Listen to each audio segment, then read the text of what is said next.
আসসালামু আলাইকুম। আমার আরেকটা নতুন ভিডিওতে আপনাদের স্বাগতম। আমি আপনাদের কথা দিয়েছিলাম যে বাংলাদেশের যে আলোচিত জাতগুলা রয়েছে তারই আহ, প্রত্যেকটা জাতের আলোচনা করব। যেহেতু মোটামুটি শুরুর দিকে আহ, আমি দেখিয়েছিলাম যে কেমন গাছ হয়, বর্তমানে কিন্তু আপনার দেখা গেলো যে ফলন এসেছে।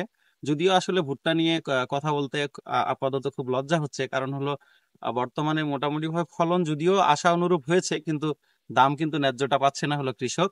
এই জন্য আসলে ভিডিও করার ইচ্ছাটা অনেক কমে গেছে। তারপরে যেহেতু আমি আপনাদের কথা দিয়েছিলাম যে আসলে বাংলাদেশের যে আলোচিত জাতগুলো রয়েছে সেগুলা নিয়ে প্রত্যেকটা আমি রিভিউ দিব, যে শুরুতে কেমন হয় এবং শেষে কেমন হয়। তারই ধারাবাহিকতায় আজকে আমরা এসেছি আজ আমরা এসেছি বকশীগঞ্জ উপজেলার মাঝিরপাড়া গ্রামে। আমরা এইখানে যুবরাজ ভুট্টা 14 জন কৃষকের সমন্বয়ে 24 জন কৃষকের হাতে আমরা দিতে পেরেছিলাম। এইখানে 24 বিঘা জমিতে আমাদের যুবরাজ ভুট্টা চাষ করা আছে। আমরা আজকে জাস্ট জমিগুলো একটু দেখতে এসেছি। আহ, এইখান থেকে সোজা প্রায় 24 বিঘা জমি এখানে আমাদের যুবরাজ ভুট্টা। এটা এখন হারভেস্টিংয়ের সময় এসে গেছে। সঙ্গে একটু কথা বলবো যে আসলে এই প্রথম তারা যুবরাজ ভুট্টা চাষ করেছে, তাদের আসলে মতামত কি।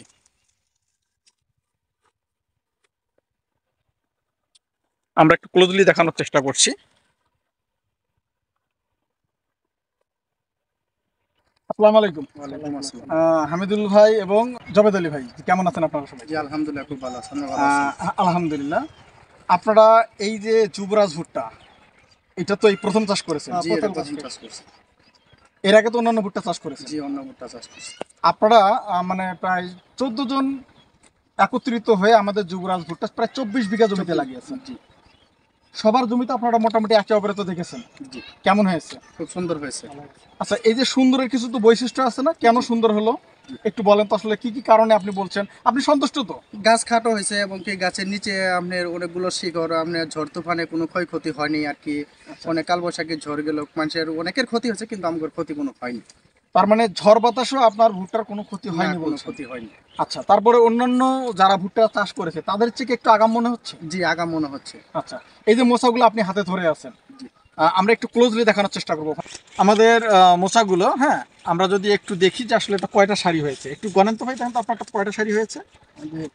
এক, 2, 3, 4, দুই, 5, 6, 7, তিন, চার। 8, 9। তার মানে 3 4 12টা সারি হয়েছে। হ্যাঁ, আর আমরা যদি এদিক থেকে একবার গুনেছি, এখান থেকে প্রায় 46টা কি 47টা সারি দানা আছে। আমরা একটু দেখবো যে আসলে এর ফলনটা কেন বেশি হয়।